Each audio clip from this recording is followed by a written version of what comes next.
നമസ്തേ. സുഭാഷിതം.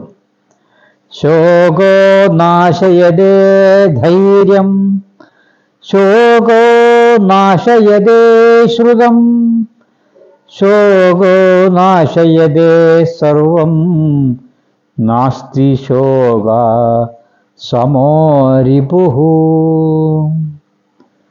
ശോകം ധൈര്യവും ബുദ്ധിയും എന്നുവേണ്ട സർവവും നശിപ്പിക്കുന്നു.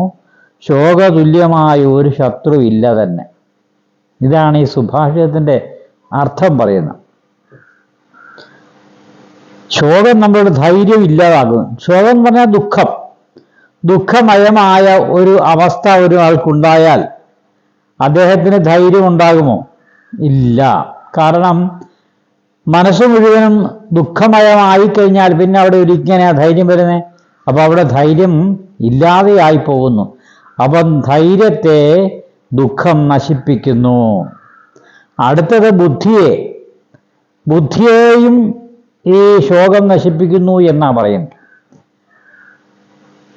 ദുഃഖം ഉള്ള ഒരാൾക്ക് സ്വയമായ ചില ചിന്തകളോ സ്വതന്ത്രമായി ചിന്തിച്ചുകൊണ്ട് ഒന്നും പ്രവർത്തിക്കാൻ കഴിയില്ല.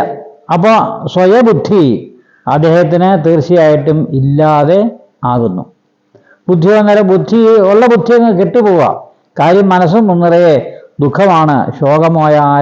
ശോകമയമായ ഒരവസ്ഥയാണ് മനസ്സ് നിറച്ചിരിക്കുന്നത്. അപ്പോൾ അതുകൊണ്ട് തീർച്ചയായിട്ടും അദ്ദേഹത്തിന് ബുദ്ധിയും ഇല്ലാതെയാകുന്നു. അപ്പോൾ ഈ ശോകം ബുദ്ധിയും ധൈര്യവും സർവനാശത്തിന് കാരണമായ ഒന്നാണ് ശോകം അഥവാ ദുഃഖം എന്നാണ് ഈ സുഭാഷിതം പറയുന്നത്. അപ്പോൾ ഈ ശോകത്തിന് പകരമായി വേറൊരു ശത്രുവും നമുക്കില്ല. ഏറ്റവും വലിയ ശത്രു ശോകം തന്നെയാണ് എന്നിവിടെ സുഭാഷിതം സൂചിപ്പിക്കാം. നമസ്തേ.